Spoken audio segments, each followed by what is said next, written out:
রামিন, এই সন্ধ্যাকালে এখানে একা বসে আছো কেন তুমি? আমি নিরিবিলিতে বসে কিছু ভাবছি মা।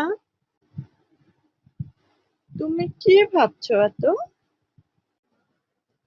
ভাবছি কিভাবে পড়ালেখা করলে ভালো ফল হবে, জীবনে উন্নতি করতে পারবো, এসব।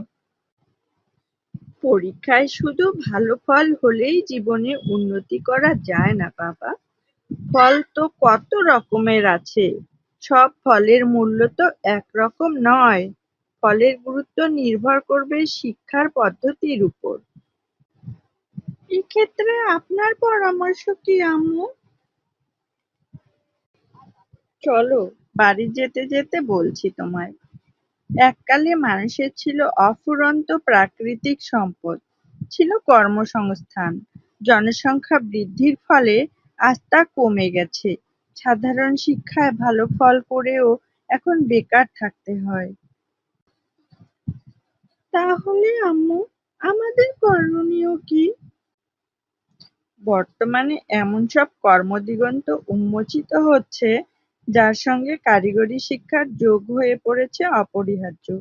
ফলে সাধারণ শিক্ষার চেয়ে কারিগরি বা কর্মমুখী শিক্ষা দিন দিন অধিকতর গুরুত্ব পাচ্ছে। আপনি ঠিকই বলেছেন আম্মু। আমার বন্ধুদের মধ্যে অনেকেই কারিগরি শিক্ষার দিকে ঝুঁকে পড়েছে। বাংলাদেশে কারিগরি শিক্ষার ক্ষেত্রে ক্রমেই সম্প্রসারিত হচ্ছে। দেশে প্রকৌশল, বিজ্ঞান ও প্রযুক্তি এবং কৃষি বিশ্ববিদ্যালয় প্রতিষ্ঠিত হয়েছে। মেডিকেল কলেজ ও ডেন্টাল কলেজের মাধ্যমে চিকিৎসাবিদ্যা সম্প্রসারিত হচ্ছে। সবাই তো এসব প্রতিষ্ঠানে ভর্তির সুযোগ পাবে না আম্মু?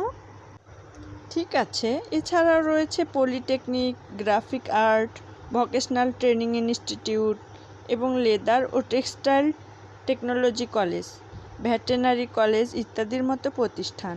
এসব প্রতিষ্ঠানে সুযোগ পাওয়া কঠিন কিছু নয়। আরও আছে কুটির শিল্প, বিজ্ঞাপন ব্যবসা, সূচি শিল্প, কম্পিউটার চালনা। এগুলো সবই অনেক আকর্ষণীয় হয়ে ওঠে।